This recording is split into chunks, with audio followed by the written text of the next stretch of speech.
Just took a DNA test, and what I found out terrified me. I did one of those at-home DNA testing kits. You know the ones, they can supposedly tell you your ancestral makeup, help you connect with long-lost relatives, that sort of thing. The specific test I used had this option to make your DNA available to law enforcement. That way, if there was a partial DNA match to a crime scene or victim, my DNA may help law enforcement identify the perpetrator. Maybe I shouldn't have opted in. The thing is, I've read about these a lot in the news. If you're a true crime fan, you know that these kits can sometimes lead police to catch decades-old serial killers and rapists that have long eluded capture. My thinking was that if one of my family members is actually a monster, well, I would want them behind bars, regardless of who it is. So, I opted in, but never really considered the possibility that there'd be a match. And then there was. I was contacted by my local police department and notified that my DNA had been a partial match to a Jane Doe, and that they'd like my help in identifying her. That was honestly not what I was expecting. I was a match for a dead woman? The police explained to me that our DNA profiles indicated we may have been related, and that they wanted to know if I knew of any relatives who had gone missing or hadn't been heard from in the past 5 years. 5 years?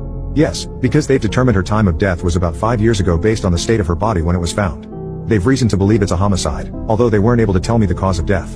Apparently, due to the state of her remains, it was impossible to tell. Well, I didn't know of any family members who've gone missing, but I don't know my extended family all that well.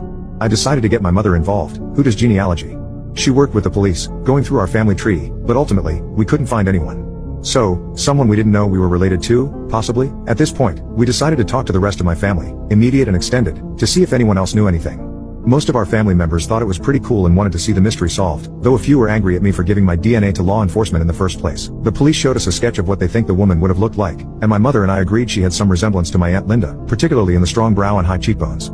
The police decided to ask Aunt Linda and her 2 children, Ethan and Bex, to submit DNA samples. They agreed. It took about 2 weeks to hear back from the police after their samples had been submitted. They probably weren't at the top of the priority list for the crime lab. But when they did get the results back, they asked Bex and Aunt Linda specifically to come down to the station. Bex actually asked me to come with her. She and I were really close growing up, basically best friends. We've lost touch over the years, but I still consider her a close friend. I agreed to go in with her, even though I wasn't sure why she wanted me there, when the police told us what they found. To say I was shocked is an understatement. The DNA from Jane Doe was an exact match to Bex. Of course, my initial thought was that there had to have been some mistake. Scan the QR code to download TikTok. The subsequent story endings are explosive and full of hidden surprises waiting for you. You can also get rewards by creating a new account.